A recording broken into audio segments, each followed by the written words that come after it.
Welcome to the Coffee with Karen podcast, a weekly chat show discussing everything from holistic health to current affairs from a mental, physical and spiritual perspective. Get your weekly cup of positivity with a sprinkling of woo-woo. Welcome to the show. Today is Thursday and this is going out live on Mintwave Radio. You can either go to mintwave-radio.com or just ask Alexa. And if this is via podcast or YouTube, you can still actually go to the same website. You can download the app for Apple and Android and check out the schedule for the week ahead. There are other podcasts on our network, so feel free to subscribe to any that take your fancy. Now, today's show is episode 162, and today we have Don Johnson, who is a professional trainer and coach. We'll be talking about positivity in the workplace is about compassionate leadership. I'm your host, Karen Roberts, helping coaches and therapists to get their message heard to the people who need to hear it. Now, Don has a very impressive resume. He has a really diverse background in tribal government, human resources, training, sales, marketing, manufacturing, business, and general management, safety, and media. Don has experience in several different industries and has worked in the corporate world as well as medium-sized and family-owned organizations. He has worked in the non-profit and not-for-profit sectors and as an entrepreneur. Don is certified as a trainer, coach, Mayers Briggs practitioner, and has experience and certification in human resources and supervisory management. He's been a guest speaker at local, regional seminars and for college courses. In addition, he has served on numerous boards of directors, member and president. He has even served as trainer for the Washoe tribe of Nevada and California for 10 years in supervisory leadership and human resources policies and many other topics. He has also been invited to present for regional and national conferences. Very impressive resume there. Don, welcome to the show. Yeah, thank you. Nice to see you, Karen. Great to be here. Could you, that is about your background, your corporate world, but can you just share a little bit of your story as to why you chose this route in the beginning? How did you get to where you are now? That's fate. It's funny because my philosophy on life was taken from a teabag tag that I got when I was a child. And that teabag tag had a quote on it from Longchen Pa, who is a Tibetan yogi back in the 14th century. The quote says something like, "Since everything is but an apparition, having nothing to do with good or bad, acceptance or rejection, one may well burst out into laughter." And so I've taken that philosophy, and then soon after in college, I got into door-to-door sales, which was a real eye-opener. And I thought I'd never be in sales again.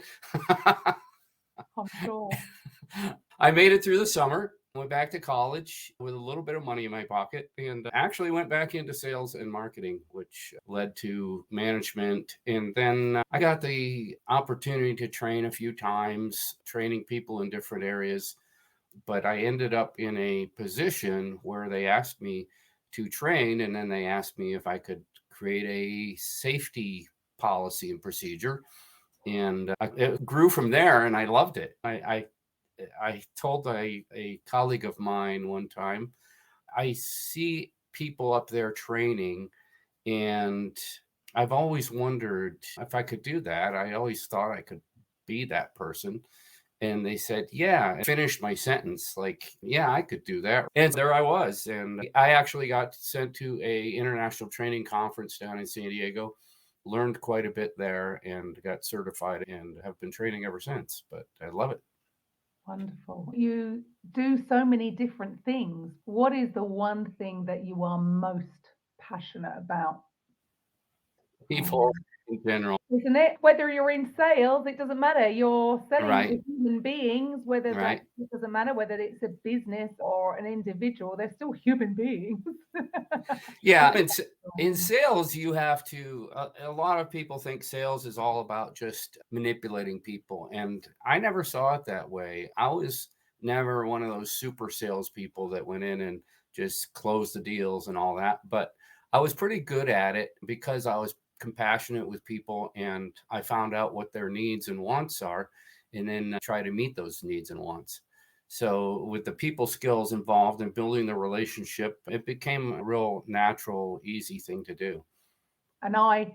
it was the opposite to that. So I did have a real, and I suppose it was a money block because at the end of the day, anybody who's in business is in sales. Yeah. You've got to get, if you're a coach, you've got to get Right. clients in the door. And because I had this preconceived idea that if you're in sales, that means you would sell your own grandmother. It's pretty crazy, isn't it?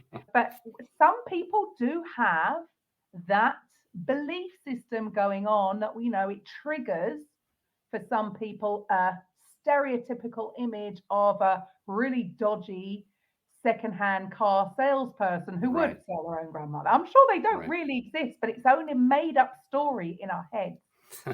And yes, again, I think it's so often that it's people's perceptions of what it is. And you obviously found that natural flow of doing things because, yeah, I had to learn the process. And it is about being genuinely interested in that person and actually finding out about them rather than going into a pitch, which so many people do. Yeah. So I started out of college. I started with a media company called Gannett Corporation. They were the largest chain of daily newspapers in the United States and many other media. But they started USA Today newspaper. And I learned a lot there. One of the things I learned was that sales was 5% product knowledge and 95% people skills. So it just goes to show you that if you're good with people, you'll probably be a good salesperson. So, why do you think so many people do struggle with that? And especially coaches, or from what I've seen, the people that are more maybe therapists and healers, they've got this Yeah. giving nature. They want to give, they're not so good at receiving, and they do have this mental block that's stopping them from selling. It's like it's a dirty word.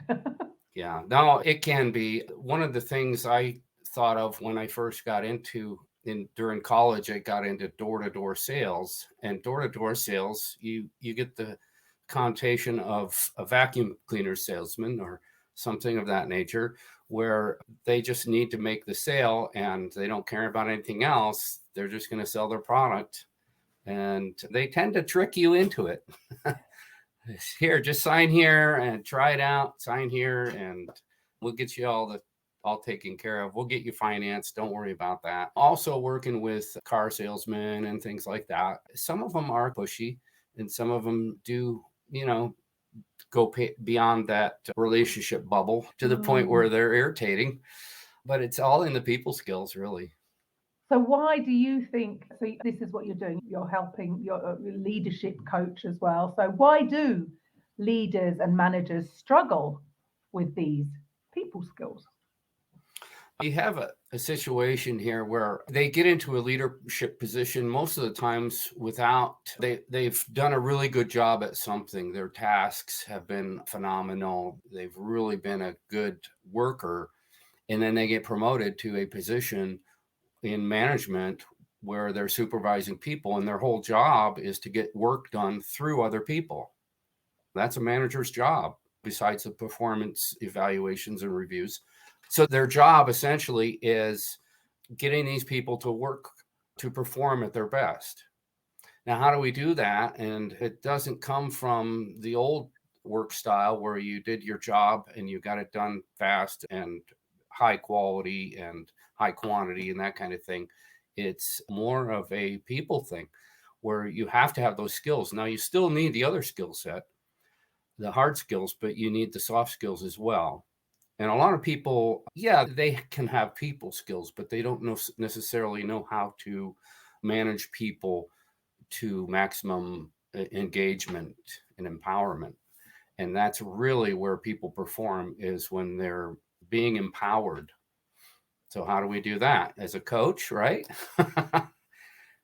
There's so many different coaches out there: sports coaches, career coaches, life coaches. I saw you had a life coach on the other day. There's executive coaches, there's supervisory coaches, there's performance coaches. I did a stint with a bunch of supervisors doing what I call performance coaching, but essentially it was just supervisory coaching. Everything is performance coaching as far as I'm concerned. And I worked with them to decide how they could manage people better, essentially. You ask the right questions. You don't necessarily give them answers. You don't give them advice, but you listen and you let them decide for themselves what's best. Make them think for themselves. And There's a great book. yeah, go on. Have you heard of David Rock? No, I recognize the name, but I don't think I've got a book. Neuro Leadership Institute. He's there in the UK, and he's done some great work. He's written a book called Quiet Leadership, and it's all about the empowering of people and making them think for themselves. What is it? Talk less and listen more. Massive, a big tip that is definitely needed, because do you think that quite often many companies, again, people can get into these positions of leadership, and for some, not all, it can be a little bit of a power trip, and they Yes. want to, like what you just said there, they want to tell people what to do.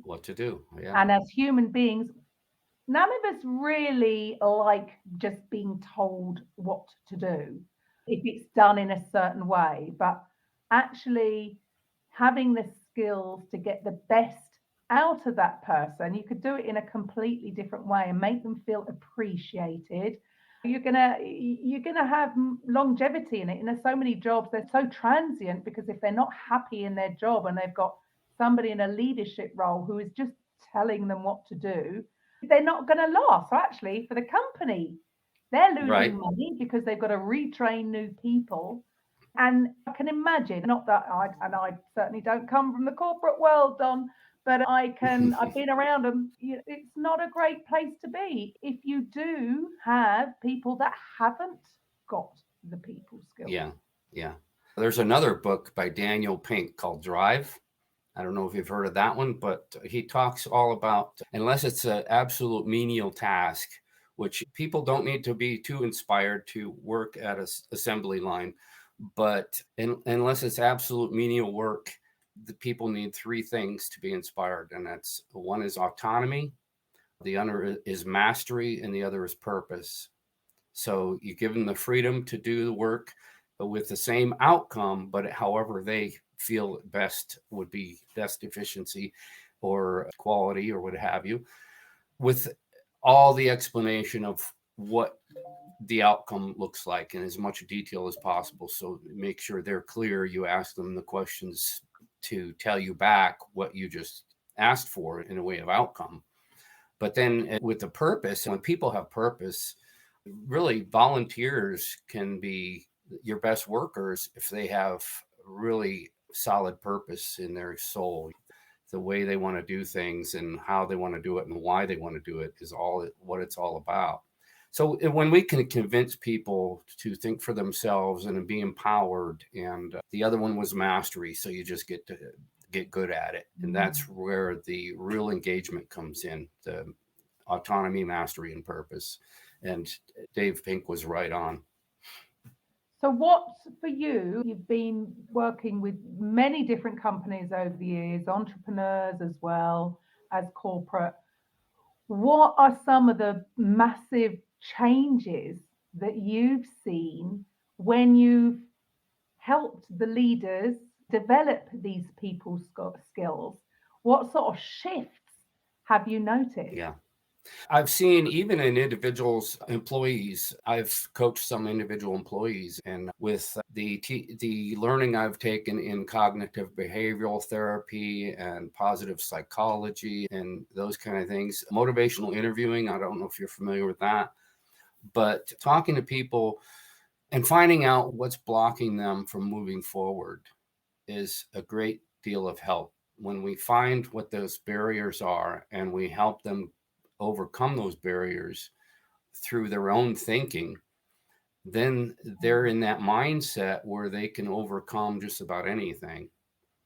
Where do you think that comes from is the questions I ask. Is that something from your childhood or something earlier on or later on? And they think back and they pinpoint where that behavior came from, and then they can react to it more, and I can help them through it more. Brilliant. But again, so Yeah, that's through you asking questions, not not telling. telling. Ask more, tell less. Yes. I mean, it is massive. That was a massive learning curve for myself because I came from a very instructional Oh yeah. place. I come from a completely different arena. Fitness. I'm giving instructions. So my whole adult life, I was used to, yeah, I want to help and motivate, but it did deal with telling people what's coming next or what we're going to do. And it's a completely different way of doing things. I was used to talking and it was Yeah. shush time. So it's really hard for some people, especially extroverts, right? Yeah. And having to do with personalities. When we go back to our childhood, I think most of us are brought up that way because when you're a small child, when you're a toddler, you have to be told what to do.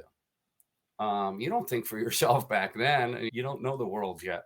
So we gradually, as parents, bring our kids into this world and gradually teach them and gradually let go and make them think for themselves more as they go into adolescence, to the point where they're not being told anymore, but they're being asked, because when they continue to be told when they're teenagers, what happens? They don't listen. They rebel. Yeah. This is it, isn't it? We don't like to be told what to do. There are ways Right. of doing it. Yeah. So really empowering people, it's great. It's something that I have a passion for, really, to get people to start thinking that way, to get out of the mindset of everyone has to be told what to do. That's demeaning, basically. Just do it this way, or I don't need you here. Thinking as a boss really turns people off, and that's why we had the Great Resignation. People were tired of it during the pandemic. They couldn't do anything. So they were basically just thinking, what's going to make this better? And everybody started quitting their jobs thinking they could find something better. And those people were basically ones that weren't being cared for at work, and the bosses didn't have compassion for them. And that's what really we need to do. We need to embrace the mental health awareness as well. That's a huge part of it. Don't you think? There you go. Because again, going back to how it's making you feel. If Yes. you do not feel valued, if you do not feel appreciated, we've all got our different human needs that are at different priority levels. Right. And we all really, I know when I've not really had many jobs, to be honest. I haven't worked for many people. I've always worked for myself. But I do remember one instance of work. I had a sports injury clinic within a health club. So I worked for somebody and I helped out on I don't know, an open weekend or something. And the manager sent me a little thank you note card in the post, handwritten. Didn't cost anything, did it? Right. Didn't make any money out of it. I did it for free. However, that one token made me, of course, I'm going to go and above and beyond to help out the next time as well, because I felt appreciated for what I did. Most other places, they're just going to yeah, thanks, bye. And of course, it goes a long way because, yeah, how did that make me feel? Yeah, I felt like I had some value within the company, within the health club. And Sure.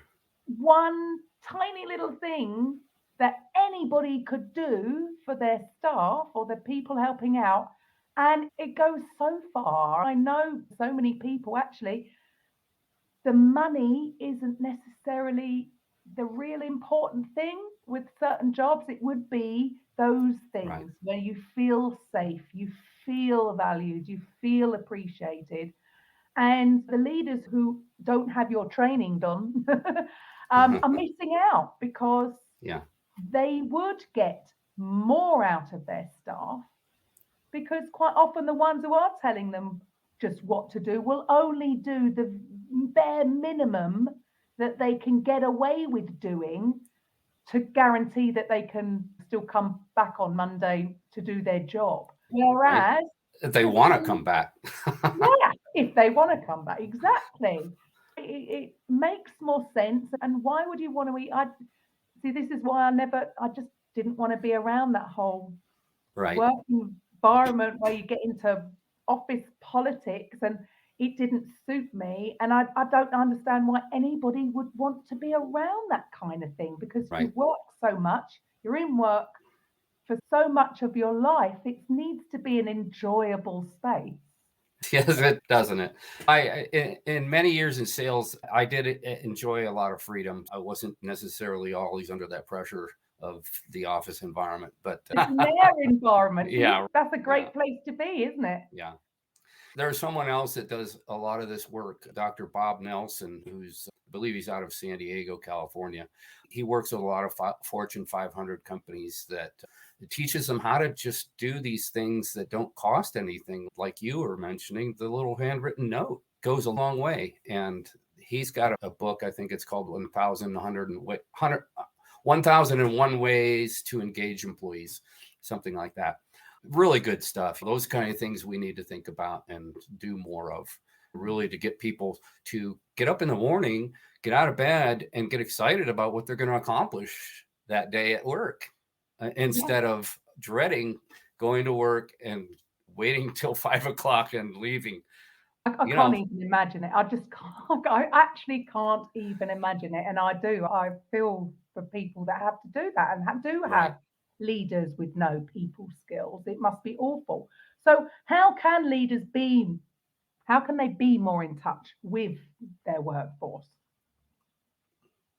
A lot of it is just, like we said, listening and asking the questions. So asking the right questions, not asking those closed-ended questions or those directed questions, asking just open questions of what people are looking for, understand what people want out of the workplace. There's a real push these days for flexibility, for the kind of benefits like personal and professional development and things like that workers are looking for. The generation is changing things in the office as well. The different generations are looking for something short, sweet, to the point of what they're most inspired by. If we can inspire them, get them to think about the purpose of an organization and how it aligns to their personal purposes of being there and all that, they're totally engaged in that work then. You look at these volunteer organizations, like worldwide volunteer organizations who track all these volunteers, and they're all inspired to do what they're doing. How do we do that? It's through the purpose. It's through, if we can sell them on what our purpose is and how it relates to what they believe in, their own values versus the organizational values. Once they're tied together, it's a no-brainer, really. And have you noticed, you mentioned there about the different age groups, right? So again, you hear so much of people putting down millennials. I'm not even sure what the age range. I don't think my children, I can't remember what the different names are. I think my girls are, is it Gen Z or is that me? Millennials are getting older now. It's Gen Z, Gen X. Oh yeah, so they're the Gen Z. So Gen Y. I can't even keep track. I know. I'm like, what? But I have heard people, complaining about millennials, or what do you see the difference of the different types of age groups and how they feel about working in the workplace, and how do you have to deal with them slightly differently, or what's going on there? I have a hard time defining the different age groups by the year they were born. Things are changing. That's all I know. A lot of things are changing, and people are looking at different values these days. They're tired of the old rat race of, the industrial age where you were just told to do something, you do it, or you're out of a job, basically. So they want people, especially bosses, managers, to be more understanding, to understand that they have some issues going on. It's more of a work-life balance issue these days with the younger generation. We want our time. We want to enjoy our life, basically, is what they're saying. We don't want to work our nails to the bone just for a job that we get paid to do and come there and be there 8 to 5 every day. It's not the same thinking anymore. They want to enjoy life. They want to enjoy their work. And if we can make that happen, we're more likely to keep them. And what that results in is there's such a high cost in employee turnover, extremely high cost in recruiting a new person, giving them the benefits again, teaching them and getting them up to speed. That takes time. And then while there's nobody in that position, other people having to cover that position, especially when they're short-staffed, is a lot of stress on people as well. So we really have to come through for these people and make them feel comfortable at work. I think gone are the days of years ago, people would just have one job, wouldn't they, for the majority of their pretty much life, and quite often stressful. And again, they seem to retire and then their health diminishes. And it's almost like there's been so much stress, and because they've been maybe overworked or again not feeling appreciated, all these things, and then when they stop, it's like the body has gone, oh, okay, now I can and they go down so far. So do you think even the lockdown has changed things on such a massive scale that, like you said earlier, that people do want the flexibility of maybe some days, maybe not every day, but maybe having a 4-day week in the office or a 3-day week in the office, and they can work from home? That we're going to get more, I don't like to say demanding, because that's the way it should be, shouldn't it? Right. The flexibility to be able to, again, I suppose it goes back on trust your employees. With lockdown, you saw so many people like they're monitoring the keypad. Are they actually working? But again, that I hate that. I know it's horrendous. Monitoring, yeah. Too. But again, it ties into what you were saying about people. How are you going to respond to something like that if you've been monitored and you get an email saying you only did so many strokes on the keyboard in the last hour? What have you been up to? It's insane. Yeah. It's totally insane. Talk about, that person is maybe not going to stay with you that long. It makes you think of those futuristic movies where they're just total robots controlled. It's no way to live. Nobody wants to live like that. So do you think that lockdown has changed people's, not their values, because their values are probably the same, but maybe they've now realised, having that realisation that, I can actually be just as productive if I'm allowed to work from home 2 days a week. Even if I'm not sat at my desk 8 hours, I can be just as productive doing it on my own time. Yeah, I think the pandemic brought a lot of people out of the shadows and realizing what they really want in life, what their values are, and that their job wasn't meeting those values. And that's where it all comes from. I think I mentioned to you this before, there's a group on Reddit now, which is a social media platform. It started out as about 100,000, and it's called Anti-Work Group, a subgroup. And it was up to 2.4 million last time I checked. I started following it just to see what they're saying. And they just talk about all kinds of things about the work environment. And they're not necessarily not working, but they're expressing their dissatisfaction in the work environments and the non-flexibility, the demands from management and things like that. Sure, these big corporations, executive management wants to show their shareholders that they're making money and they're efficient and they're good investment. But then again, you've got to think about your workers, because none of it happens without them. It's your largest expense in any organization and also your largest asset in any organization.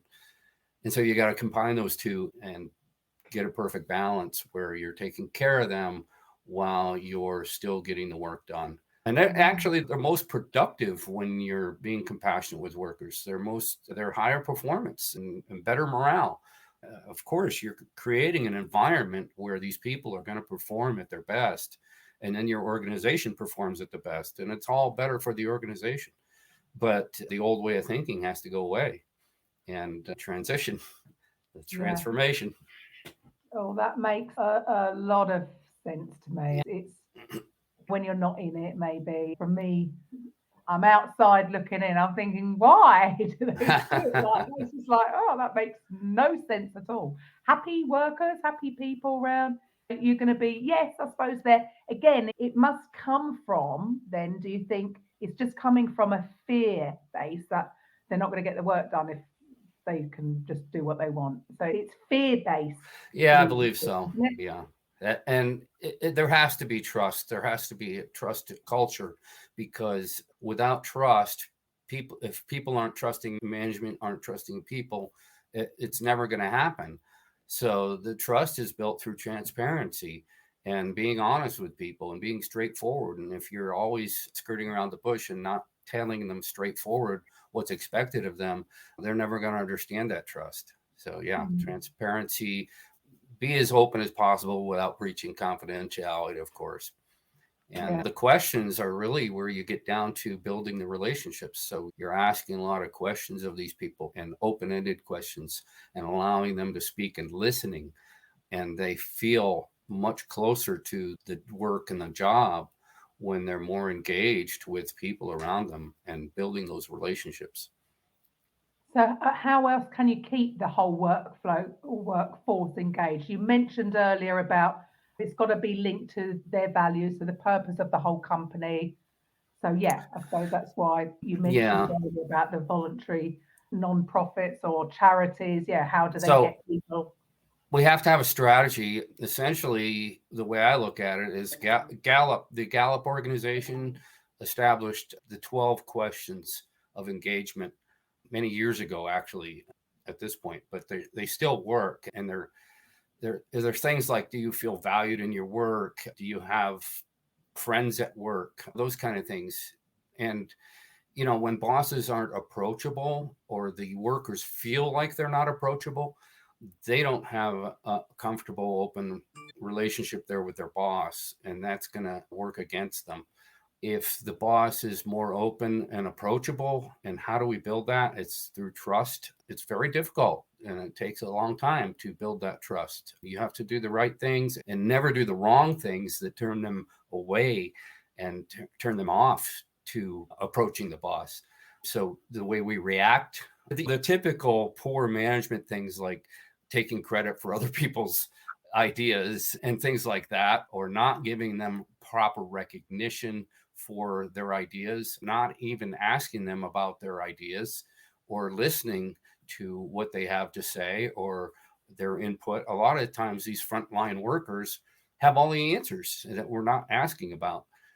And that's a tough place to go. And no trust is built through that. But when you get those engagement questions out and you poll the employees and you find out where they stand on these issues, you start to get a better feel for what you need to do, as far as reacting and having a strategy and action plan to put in place, and let people know. It's very important to let people know up front that you're going to do this and why you're doing it, and have them gain some interest in it, and then to follow up and let them know why you've done this, what you got out of it, and what you're going to start doing to answer to their needs and wants. And that goes a long way.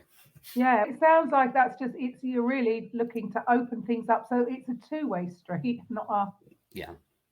Yeah, it is. It's a feedback culture has to go two ways. And when you have feedback, when people can talk to their bosses and bosses can talk to their people, and all of them just working for a better, improved work environment, it goes a long way. when they feel like they can't trust the other person and they're not going to tell them certain things, that's where you have a stumbling block.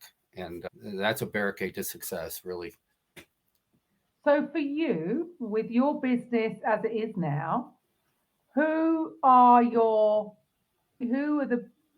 sort of people that you're looking to work with?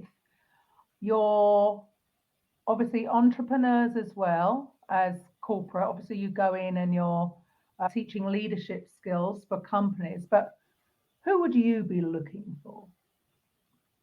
Yeah, I'm willing to work with just about anybody. I give freely of my time. I'm nearing retirement. I'm not getting any younger. Let's face it. But I have all this knowledge I've built up over the years, and I've read a lot and attended a lot of webinars and things like that. And I'm just willing to share it with people. Mostly the way I'm going to make my money is through corporate trainings and coaching, supervisory coaching and leadership coaching.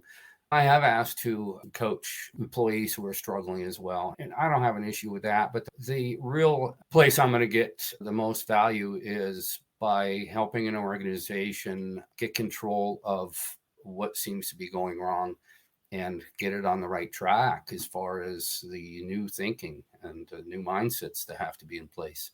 And sometimes you run into people who are struggling with getting on board with all this. They just don't want any part of it. They've had so much trauma in their life through work that it just they can't come to a place where they're trusting enough. But you have to try and work with them. There will be turnover, and there will be times when, we have to do the hard work, the tough love kind of stuff. But you've got to move forward, and you've got to get people in place who are willing to share their values and to align with the values of the organization, or the organization needs to change with its people. Feedback is essential in the retail business, where we're looking for what the customer is looking for. And when they walk into a store, how do we know they've gotten what they need? Or if they go online to Amazon, how do we know that they've gotten what they need? And that's through feedback. And how do we change it and change our model to fit what most customers are going to want? And that's through feedback. And so without feedback, we have nothing. We're just going down a dead end road. So we really need to, it helps us improve and get better at what we do and meet the needs of the customers. Yeah. So I just did a corporate training last week for frontline supervisors, and it was really eye-opening for a lot of them that hadn't been introduced to this thinking yet. So it was a lot of fun, opening their eyes and sharing some examples of what I've been through in business and things like that. Again, if you're not aware, then you're never going to change. That's because you don't know what you're doing wrong. Like you say, if you don't get feedback, you're just going to keep plowing ahead. And how do you know that you need to change anything? It's a huge part of it. Yeah. Yeah. Managed. You don't know what's going on, then how can you progress? You give webinars. Is there, if any of the listeners are listening in and thinking, oh, we need, or they might want to. I haven't done any webinars yet. I'm still a little camera shy. Oh, why? That was why it was so hard to get on here. I wanted to do this, but I wasn't sure. I've only done these private sessions and on Zoom with clients and things like that. And it's something I really need to get better at, and I want to work on. That's an area for development. This has been great. It's just two people having a conversation. And that's it. You would never know. Right? No, you would never have known. Yeah. It's helpful to have someone asking the questions, though, and keeping me going, because otherwise I feel like I'm just talking. And I'm a listener. I'm an introvert. This is why, I have to, I'm going to show you something here. You'll laugh at this. I don't know whether you can see it. I've got a Post-it and it says, shut up. Yeah. Seriously, I have that when I am on a call. Shut up. Because it's my natural instinct and it was a massive learning. Do you know your personality type? I'm just curious. It depends because there's so many different things. I'm a spontaneous. Depends on which moon and. Could be. There's so many different. Are you an analytical or the? I can't remember. Yeah, there's so many different Owl assessments now anyway, but working from the Myers Briggs. Yes, you're the Myers Briggs. Can you explain a little bit about that? What is that? And how does it help people? It helps people to understand themselves. So 85% of us are lacking self-awareness. And what I've found since I started teaching, not even when I used to take the assessment and then I started learning it, but since I've been teaching the Myers Briggs personality type indicator, it's really come clear to me who I am, and I've become more self-aware. My introverted style, along with thinking, I have to think, introverted intuition, thinking, and judging personality type.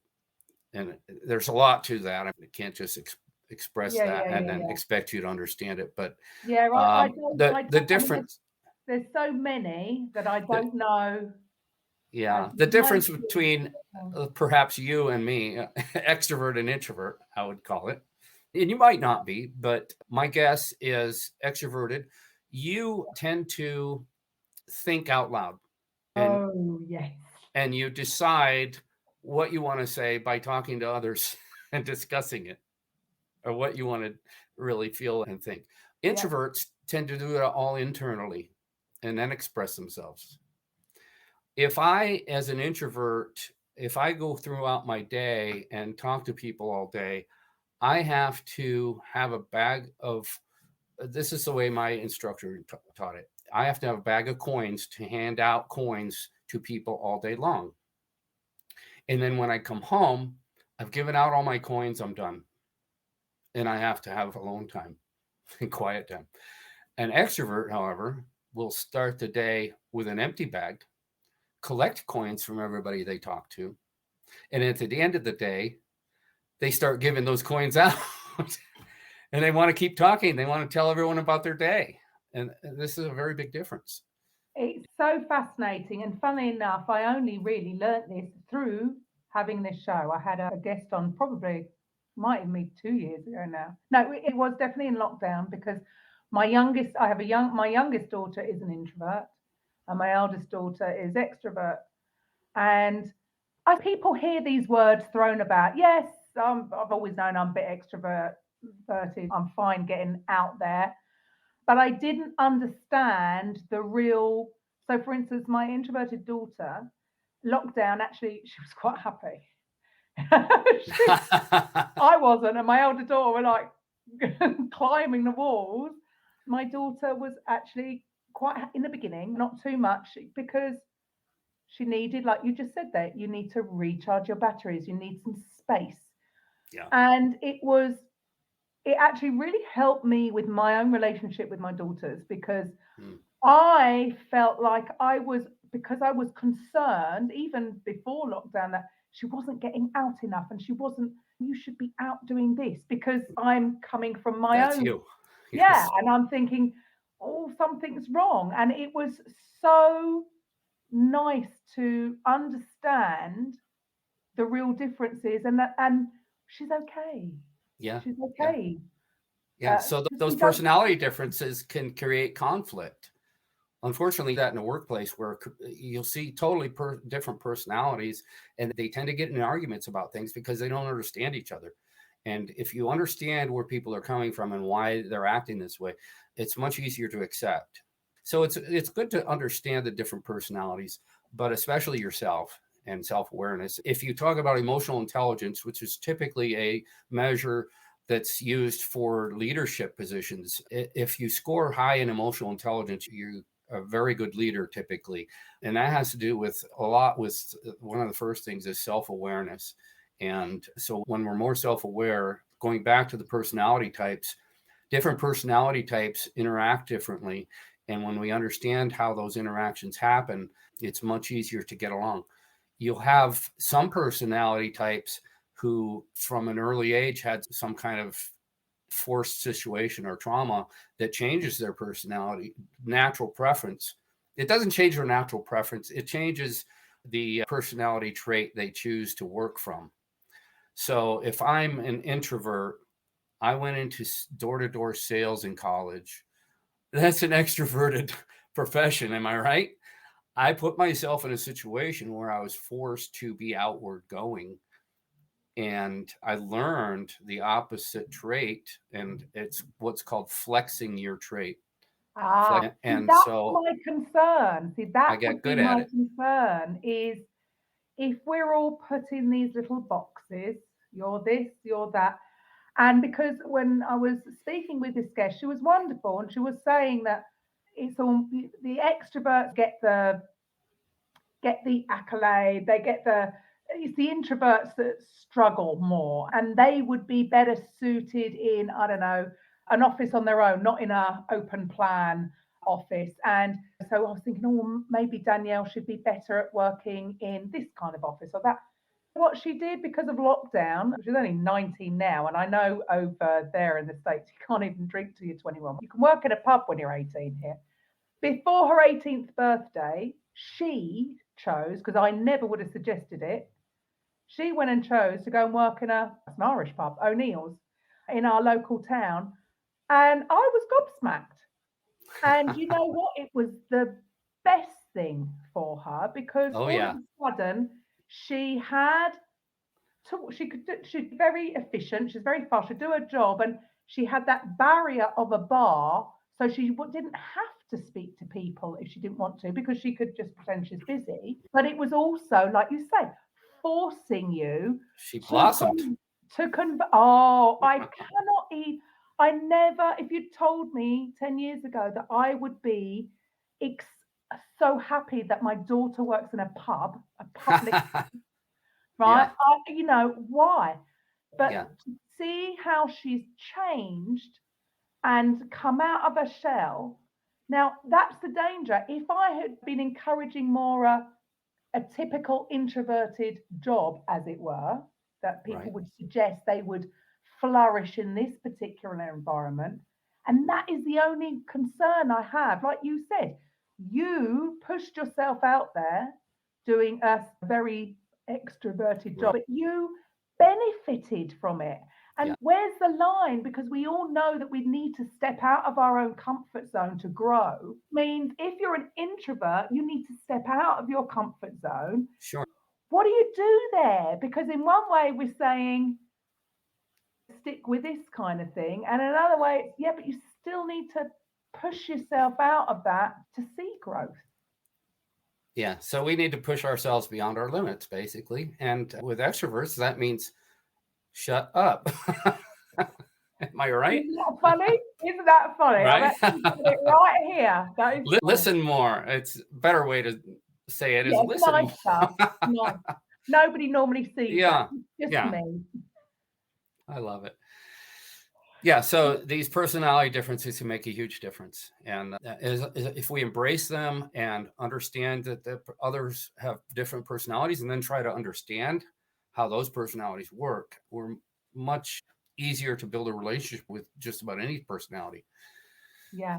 So actually, I suppose that comes back round to the whole topic of the show about compassionate. That word, compassion. So when you're aware of the different Compassion. personality types, Yes. rather Yes. than, like you said, in some workplaces, there's friction because of the different personality types. Whereas if they learned this and they were aware, they were self-aware, Right. they would have that understand. Okay, for instance, my daughter, she didn't want to be like in school. She doesn't want to be put on a spot. Some teachers would go, come on, Danielle, ask a question. And she probably would have known the answer, but they put me on the spot now. Give me time, give me space. And even I've learned that if I go and I know simple thing around the house, what would you like to dinner? What do you want to eat? A simple question like that. Yeah. I can't do that. And I've learned that no, don't do that, because it's almost putting her on the spot. It's like go in and say, do you want to have a little think about what you fancy later? And when you're ready, let me know. And it's amazing, just subtle switches. Yes. Because I was like, yeah, they change the whole environment, don't they? Yes. Totally. So this is why supervisors need to be They need to stay curious. I always teach them about coaching, all right, how to coach. They need to stay curious. They need to ask open-ended questions. They need to have a desire to learn and feel what the other person is feeling. And there's four forms of empathy, according to UCLA School of Mental Health. But one of those is the one where you don't actually feel the emotion, but you feel for them. And and so the proper form of empathy can work in your favor as a supervisor and a leader. And so when you do those kind of things and you actually care for people sincerely through curiosity, that's where you want to be. That's the place you want to be. So to sum it all up, what I heard from that: compassion, empathy, listening, caring, caring. Anything else? Try to be more self-aware. Be more self-aware. Yeah. Wonderful. Thank you so much for your time today, Don. Oh, absolutely. It's just been absolutely fantastic. Yes. It's been great being here. Thank you. I've learned a lot. It is a fascinating subject because why we are people. Everything you're going to be doing, whatever business you're in, you're going to be around people. Yes. Even the introverted ones, you're going to be around people. It makes sense to, the more we learn and the more it is about being self-aware. So that we can all improve and have a more welcoming, happy environment at work, because it doesn't have to be the hard slog, does it? No, you're right on. Thank you very much for your time. It's been an absolute pleasure. And to everybody else, we haven't. How do people get in touch with you? I can be contacted. I'm on LinkedIn. I'm on Facebook, Manage Your Staff. I have a website, manageyourstaff.org. And I just try to help people. .org. Manageyourstaff.org. No spaces, no dashes, no dots. Just manageyourstaff.org. Brilliant. There we go. We nearly missed that. Got caught up in the conversation. Oh, yeah. Very important part. If you're watching it, all Don's links will be down below, but that was just for the listeners. So thank you for your time. And to everybody else, I will be back on Monday. So have a wonderful weekend. I'll see you then. Bye for now. Coffee with Karen podcast, a weekly chat show discussing everything from holistic health to current affairs from a mental, physical and spiritual perspective. Get your weekly cup of positivity with a sprinkle